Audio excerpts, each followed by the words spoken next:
दोस्तों, दिल्ली की केजरीवाल सरकार ने राजधानी में एग्रीगेटर और डिलीवरी सेवा देने वालों को पहली बार नियमों के दायरे में लाने वाले नीतिगत मसौदे को मंजूरी दे दी है। नए नियमों में डिलीवरी सेवाओं को इसके अधीन लाया गया है।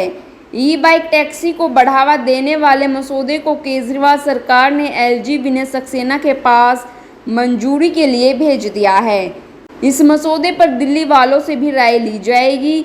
राजनिवास से हरी झंडी मिलने के बाद मोटर व्हीकल्स एग्रीगेटर स्कीम 2023 को गजट में अधिसूचित किया जाएगा। Delhi motor vehicles aggregator scheme 2023 का मकसद राजधानी की आबोहवा को बेहतर बनाना है। ई वाहनों और ई बाइक टैक्सी को बढ़ावा देने से दिल्ली में प्रदूषण स्तर को कम करने में मदद मिलेगी। इससे दिल्ली में रोजगार और आर्थिक विकास की संभावनाएं भी बढ़ेंगी। यही वजह है कि दिल्ली सरकार ने सभी एग्रीगेटर और डिलीवरी सेवा देने वालों के लिए कुछ शर्तों का पालन करना अनिवार्य कर दिया है। एग्रीगेटर्स को 2030 तक अपने बेड़े के सभी वाहनों को इलेक्ट्रिक वाहनों में बदलना होगा। इतना ही नहीं, ऑपरेटर्स को यात्रियों की सुरक्षा के साथ उनकी शिकायतों का समाधान जल्द से जल्द करना होगा। दिल्ली के परिवहन मंत्री कैलाश गहलोत ने कहा कि देश में ऐसा पहली बार हो रहा है जब दिल्ली में बाइक टैक्सी की सर्विस शुरू की जा रही है।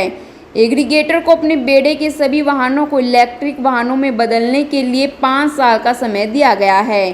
यह कदम पब्लिक ट्रांसपोर्ट सिस्टम को दिल्ली में बेहतर बनाने के मकसद से उठाया गया है।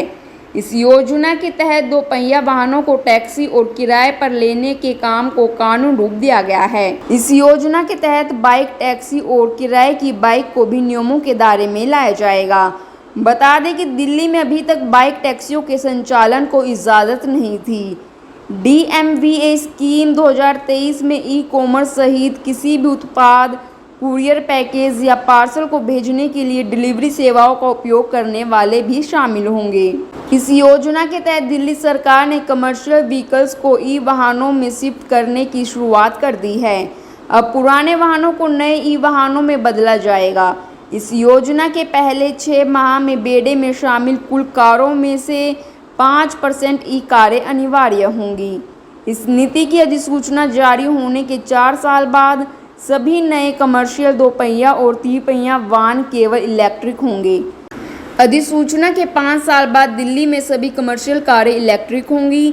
इस योजना के तहत पारंपरिक वाहनों का इस्तेमाल करने वालों से अधिक लाइसेंस शुल्क लिया जाएगा। ई टैक्सी के लिए लाइसेंस शुल्क 0 होगा।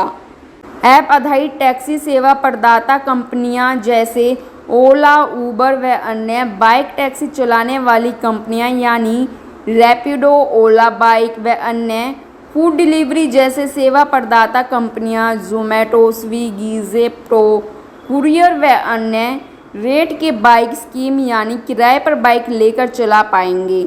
मालवाहक वाहन जो एग्रीगेटर के जरिए बुक किए जाते हैं वे भी इस दायरे में आएंगे। सीएनजी वाहनों का लाइसेंस शुल्क इलेक्ट्रिक वाहनों की तुलना में अधिक हो सकता है। इलेक्ट्रिक टैक्सी के लिए लाइसेंस शुल्क 0 हो सकता है, लेकिन सीएनजी टैक्सी का लाइसेंस शुल्क 650 रुपये हो सकता है। लाइसेंस शुल्क और जुर्माने के तहत वसूली जाने वाली रकम को राज्य इलेक्ट्रिक वाहन फंड में जमा किया जाएगा। एग्रीगेटर योजना के तहत सभी ऑपरेटर्स को वाहन में जीपीएस और पैनिक बटन और हेल्पलाइन नंबर 112 के साथ जोड़ना होगा। चालकों का पुलिस वेरिफिकेशन अनिवार्य होगा। यात्रियों की शिकायतों के निपटारे की व्यवस्था करनी होगी। चालक के खराब प्रदर्शन का प्रशिक्षण का प्रावधान है। फिलहाल इस खबर में इतना ही। बाकी खबरों के लिए देखते रहिए जनता की आवाज। जनता की आवाज यूट्यूब चैनल को सब्सक्राइब करें, साथ ही बेल आइकन जरूर दबाएं।